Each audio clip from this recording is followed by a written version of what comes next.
Hello everyone, first of all welcome on let's learn chemistry channel. तो students, आज की class में हम क्या करने वाले हैं, मॉडल टेस्ट पेपर हैं उन सभी का सॉल्यूशंस की वीडियोस देखने वाले हैं।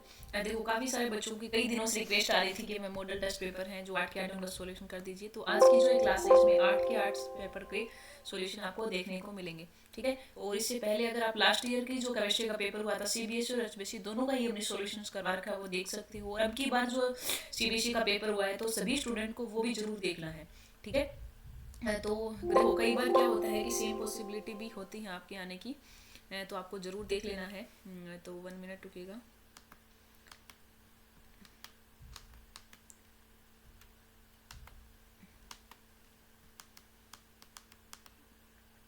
चलिए, तो एक बार हम अपना पेन सेलेक्ट कर लेते हैं, देन हम आपको बताते हैं स्टूडेंट्स, ठीक है। वन बाय वन जो भी अपने इंपॉर्टेंट पॉइंट्स है सभी का हम डिस्कशन करेंगे। तो देखिए, क्वेश्चन नंबर, अब आपको पता है कि पहले आपके क्या रहते हैं, एमसीक्यू क्वेश्चन रहते हैं।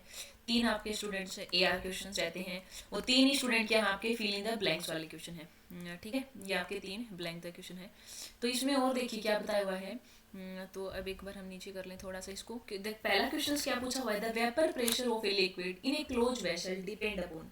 तो इन्होंने पूछा स्टूडेंट्स की, बताइए, मान लो यहाँ पे कोई लिक्विड है और आपने क्लोज कर रखा है। मान लो आप पानी गर्म कर रहे थे सपोज, ठीक है, और यहाँ से आपने क्लोज कर दिया उसको, तो वो किसके ऊपर डिपेंड करेगा, ठीक है। वेपर प्रेशर का मतलब होता है, सपोज यहाँ लिक्विड पानी भर रखा आपने, अब लिक्विड जो अगर वोलेटाइल है तो इसकी क्या बनेगी, वेपर। तो ये वेपर यहाँ पे इस पे कितना प्रेशर एक्सर्ट करेंगे उसको हम क्या बोलेंगे, वेपर प्रेशर। क्या बोलेंगे, वेपर प्रेशर। अब वेपर प्रेशर लिक्विड का क्लोज वेसल के अंदर डिपेंड किसके ऊपर करेगा, भाई टेम्परेचर के ऊपर। सरफेक्स एरिया तो कर ही नहीं रहा, क्योंकि बॉइलिंग पॉइंट तो सरफेक्स एरिया होता ही नहीं, इवेपोरेशन होता है, मास ऑफ लिक्विड भी नहीं होगा, टेम्परेचर। तो टेम्परेचर के साथ में आपका वेरिएशन होगा। सेकंड क्वेश्चन आपका सोल्यूबिलिटी वाले से है, solubility of gas in liquid increase with. तो ये हमने आपको बताया था स्टूडेंट की टेम्परेचर घटना कम रखो, प्रेशर क्या रखो आप ज्यादा रखो अगर गैस की सोल्यूबिलिटी बढ़ानी। इसलिए हमने हर बार आपसे क्वेश्चन पूछते हैं कि बताइए कि जो एक्वेटिक स्पीसीज होती है ना, वो ज्यादा कंफर्टेबल होती हैं आपकी कोल्ड वाटर में, गर्मियों की बजाय और हॉट वाटर की बजाय। क्योंकि गर्मी में क्या होता है, आपने देखा सर्दी में वो अच्छे से सर्वाइव कर पाते हैं, क्योंकि गर्मी के अंदर टेम्परेचर क्या होता है ज्यादा, तो दैट मीन जो ऑक्सीजन गैस घुल रही है O2 पानी के अंदर वो कम हो जाती है, तो उनको सांस लेने के लिए कम मिली, दैट मीन्स इसीलिए वो कोल्ड वाटर, क्योंकि सर्दी के टाइम में टेम्परेचर क्या होता है, कम होता है, तो ऑक्सीजन गैस की घुलने की पावर है पानी के अंदर वो क्या हो जाती है आपकी, अच्छी हो जाती है। तो इसलिए हमें बताया कि गैस की सोलिबिलिटी के लिए बताइए कि क्या करना चाहिए। तो हमें प्रेशर ज़्यादा रखो और टेम्परेचर कम रखो, ये काफ़ी इंपॉर्टेंट क्वेश्चन है। और एक बात याद रखिएगा जो काफ़ी इंपॉर्टेंट आपके लिए, हेनरी कॉन्स्टेंट अगर आपसे पूछ ले तो वो टेम्परेचर के बढ़ाने से बढ़ता है हेनरी कॉन्स्टेंट की वैल्यू, लेकिन सिंपल गैस की सोलिबिलिटी अगर आपसे कोई पूछ ले तो वो हमेशा घटती है, ठीक है। तो ये वाली बात का आपको ध्यान रखना है। अब नेक्स्ट हम चलें एक बार।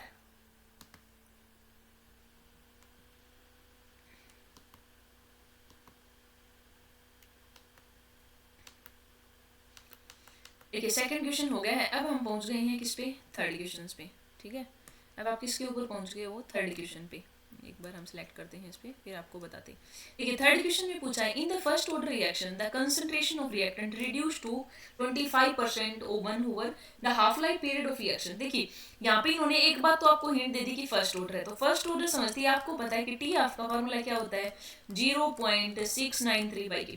एक बार तो आपको पता है के निकालने के लिए फार्मूला लगाना पड़ेगा आपको 2.303 T log of A note by 80। अब ए नोट इनिशियल कंसंट्रेशन अगर 100 है आपकी, आफ्टर टाइम टी की बात कितनी हो जाएगी, 25%। तो 25 को 4 से जब इसको आप सोल्व करोगे, ठीक है, और ये कितनी दर की है, 25%, तो यहाँ से के की वैल्यू आएगी आपकी 1.38। कितनी आएगी के की वैल्यू, 1.38। 1 ओवर दे रखा है तो यहाँ पे ओवर को आप मिनट में मतलब सेकंड में चेंज कर लोगे, ये वैल्यू यहाँ से। तो आप यहाँ पुट कीजिएगा 0.693 को जब आप डिवाइड करोगे 1.38 से तो आंसर आएगा 0.5। 0.5 का मतलब है कि 1/2 ओवर, ठीक है। 0. इसका क्या मतलब है, क्या बता दोगे। अब हमारा क्वेश्चन नंबर 4 आता है, वो क्या, ध्यान से सुनिएगा। The minimum किसे कहते हैं, amount of energy required by the reactant molecule at the time of collision in order to produce effective collision is known as। तो उसको हमें क्या पता है स्टूडेंट्स, उसको हम बोलते हैं, क्या बोलते हो आप उसको, थ्रेशोल्ड एनर्जी। क्या बोलते हैं हम उसको, थ्रेशोल्ड एनर्जी, ठीक है। तो थ्रेशोल्ड एनर्जी से हम उसको बोलते हैं। ओके तो यहाँ पे देखो कम से कम एनर्जी कितनी जरूरत है मॉलिक्यूल को, टोटल एनर्जी की बात हो रही है यहाँ पे। अगर मिनिमम वर्ड आ जाता ना तो एक्टिवेशन, जैसे मैंने कह दिया कि आपको कोई रिएक्शन करने के लिए, सपोज मैंने ये बैरियर है, अब आपकी खुद के पास 20 एनर्जी थी और मैंने कहा इस बैरियर को क्रॉस करने के लिए 80 जरूरत है, तो 20 खुद की है, दैट मीन आपको 60 एक्स्ट्रा जरूरत पड़ेगी। तो इस एक्स्ट्रा मिनिमम वाले का नाम होता है एक्टिवेशन एनर्जी। क्या नाम होता है? Activation energy. ओके और ये टोटल एनर्जी है उसका नाम होता है आपका थ्रेशोल्ड एनर्जी।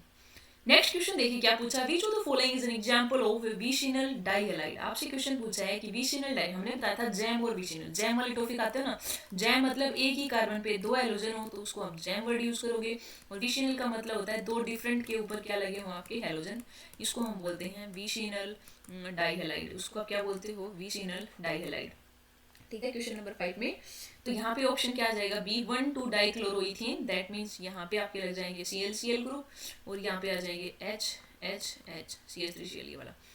अब देखिए क्वेश्चन नंबर 5 की हम बात करें, ये हो चुका है। क्वेश्चन नंबर 6 देखिएगा क्या है, the most abundant transition metal is, जो सबसे ज्यादा मोस्ट एबुडेंट ट्रांजिशन मेटल है आपका वो क्या होता है उसके बारे में बताइएगा। तो ये आपको पता है आयरन है आपका। ठीक है, ट्रांजिशन मेटल की बात हो रही है क्योंकि जिंक मरकरी है ये वाले तो होते ही नहीं है, क्योंकि ट्रांजिशन मेटल में, क्योंकि इनकी लास्ट जो सेल है उसमें डी में फुली फिल्ड इलेक्ट्रॉन है लॉस करने के बाद में, तो इसको तो आप ट्रांजिशन एलिमेंट में काउंट करते ही नहीं हो।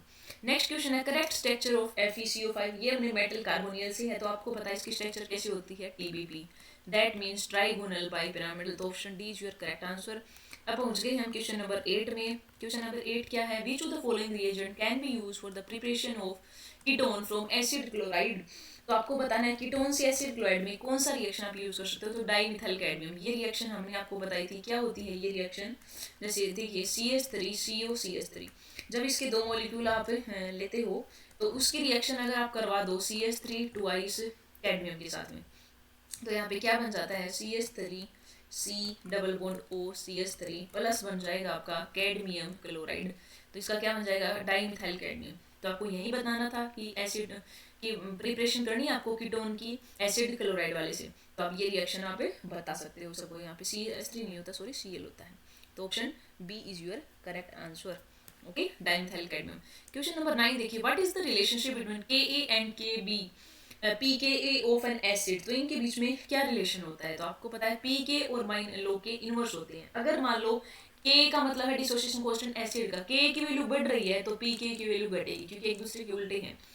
K का मतलब एसिडिटी के ये डायरेक्टली होता है, याद रखिएगा। ऐसे ही Kb में होता है, सपोज जो Kb होता है ना आपका, वो भी डायरेक्टली किसके होता है? बेसिसिटी के, और ये इनवर्सली किसके होता है? pKb के। Kb की वैल्यू जितनी ज्यादा होगी बेसिसिटी बढ़ेगी और pKb कम हो जाएगी। क्वेश्चन नंबर 10 में देखिएगा क्या है, when aniline is heated with concentrated H2SO4 at 455 kelvin it form. तो ये क्या फॉर्म करेगी? ठीक है, इसके बारे में आपको बताना है कि ये क्या फॉर्म करेगी। एनिलीन, अब आप सबको पता है एनिलीन क्या होता है? बेंजीन के ऊपर NH2।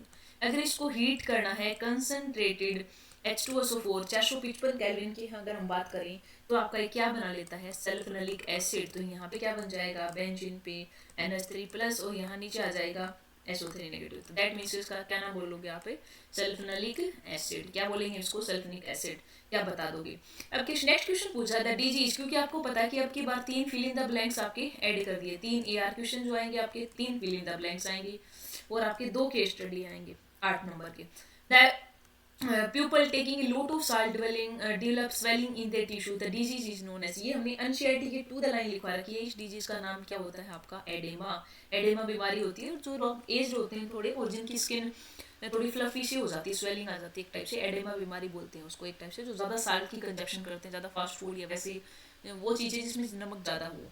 नेक्स्ट क्वेश्चन पूछा, व्हाट आर मोनोस्क्राइड। तो आपको पता है मोनोस्क्राइड क्या होते हैं? जो आगे हाइड्रोलाइज नहीं होंगे, जैसे ग्लूकोज है, फ्रैक्टोज है, ये कौन सी यूनिट है आपके? मोनोस्क्राइड्स होते हैं। ठीक है, डाइस्क्राइड का मतलब हाइड्रोलाइज करने पे 2 मॉलिक्यूल देंगे, सपोज सुक्रोज है आपका। ठीक है, सुक्रोज को जब आप हाइड्रोलाइसिस करते हो तो ग्लूकोज प्लस फ्रैक्टोज से बनता है। किसे बनता है? ग्लूकोज प्लस फ्रैक्टोज से। नेक्स्ट क्वेश्चन है, which chemical test can be use to distinguish between dimethyl amine and trimethyl amine. इन्होंने पूछा कि डाइमिथाइल अमीन है और ट्राइमिथाइल अमीन है, इनमें से कौन सा हम टेस्ट करें जिसे हम डिफ्रेंशिएट कर सकते हैं। तो इसके लिए स्टूडेंट एक अच्छा मतलब मेन टेस्ट होता है Liebermann nitroso test.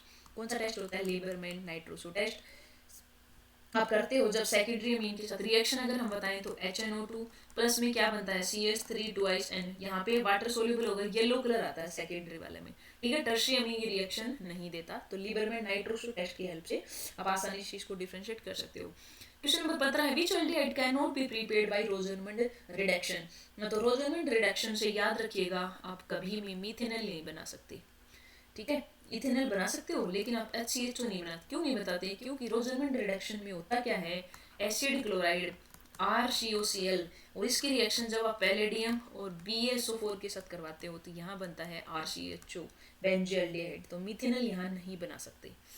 Okay, I hope आप समझ पा रहे होंगे। अब क्वेश्चन नंबर 16 पे पहुंच जाते हैं हम। इन्होंने बोला द सेपरेशन ऑफ, ये क्वेश्चन आपका कहाँ से है, D एंड F ब्लॉक से। तो ये पूछा है the separation of zirconium and hafnium is difficult. Difficult है क्यों, क्या रीजन था इसमें, लेंथेनाइड कॉन्ट्रैक्शन का जो रीजन लगता था।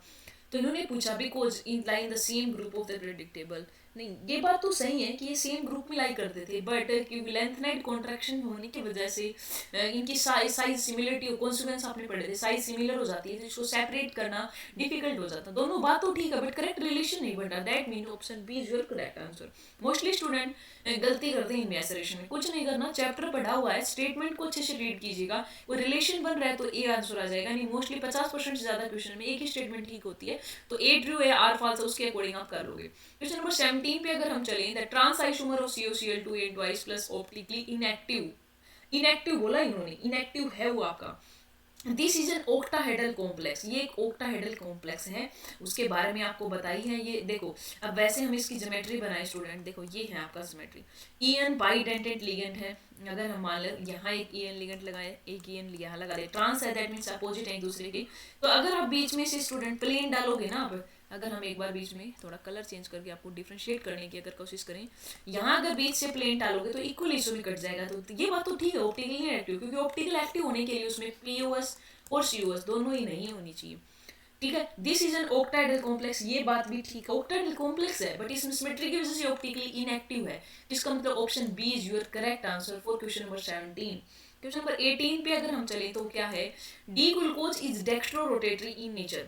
ओके, डेक्स्ट्रो लियो का मतलब होता है कि लाइट की रोटेशन को अगर वो राइट साइड रोटेट कर रहे हैं तो वो डेक्स्ट्रो रोटेटरी है, अगर वो लेफ्ट साइड रोटेट कर रहे हैं तो वो लियो रोटेटरी है। डी रिप्रेजेंट कर रहा है डेक्स्ट्रो रोटेटरी नेचर को, याद रखिएगा। जो डेक्स्ट्रो रोटेटरी और लियो इनको डिनोट करते हैं छोटे डी और स्मॉल एल से। कैपिटल डी और कैपिटल एल हमेशा यूज होते हैं कॉन्फ़िगरेशन के लिए। ओके, तो इसका option C is correct answer. ये गलत बात है, कैपिटल डी का मतलब यहाँ कॉन्फ़िगरेशन से होता है, नोट लाइट की रोटेशन से नहीं होता।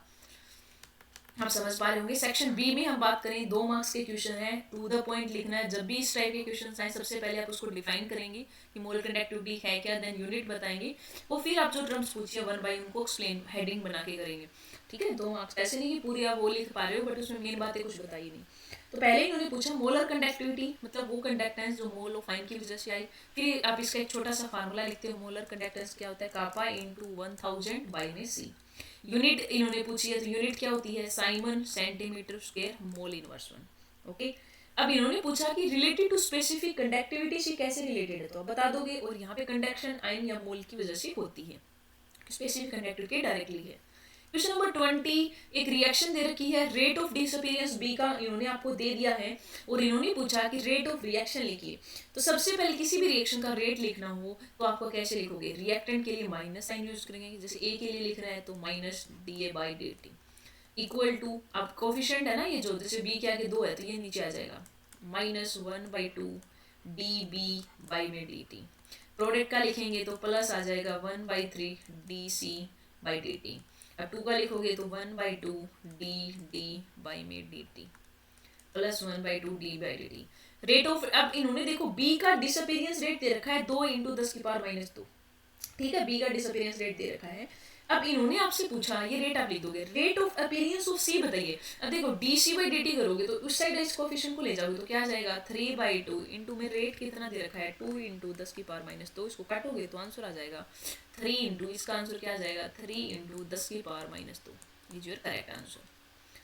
अगर हम क्वेश्चन नंबर 21 की बात करें तो 21 पे देखिएगा क्या पूछा हुआ है, what is the order of acidic character alcohol 2 methyl propanal propane two ol methanol, explain with suitable reason, reason के साथ आपको एक्सप्लेन करना है। तो अगर हम रीजन बताएं इसमें, तो सबसे पहले सॉरी मीथेनॉल की एसिडिटी होगी, उसके बाद आपका कौन आएगा, प्रोपेनल टू होल आएगा, उसके बाद हम बात करें तो 2 मिथाइल प्रोपेन टू होल आएगा आपका।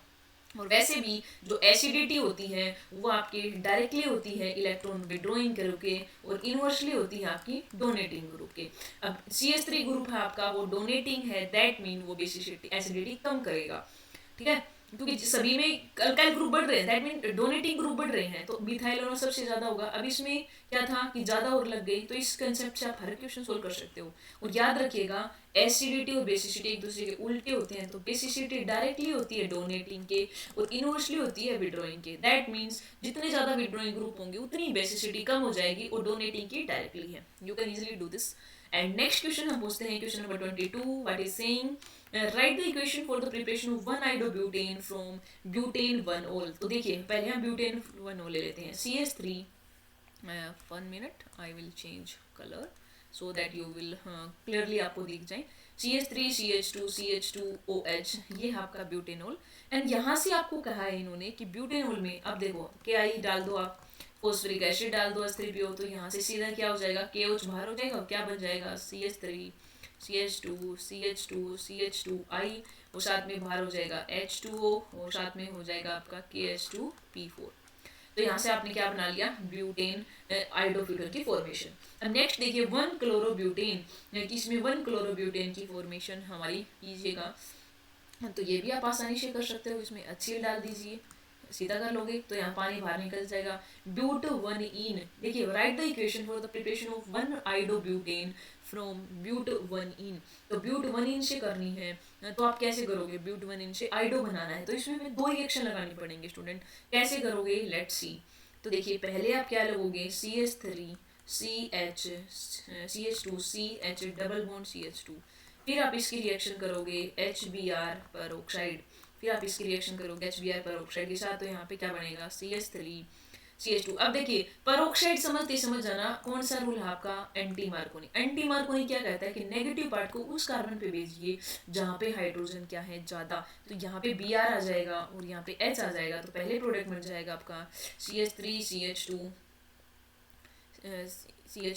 CH2 Br, और फिर इसके अंदर अगर आप NaI डाल दो तो यहाँ पे NaBr बाहर हो जाएगा, क्या बन जाएगा, CH3 CH2I, और बाहर क्या हो जाएगा आपका NaBr, ठीक है, NaBr हो जाएगा, तो आप बना लोगे। क्वेश्चन नंबर 23 देखिए क्या है, draw figure to show splitting of degenerate orbital in an octahedral crystal field splitting. Explain the function of carbohydrate in plants, किसे कहते हैं, कार्बोहाइड्रेट इन प्लांट्स का एक्सप्लेन कीजिएगा। Okay 1 minute रुकिएगा।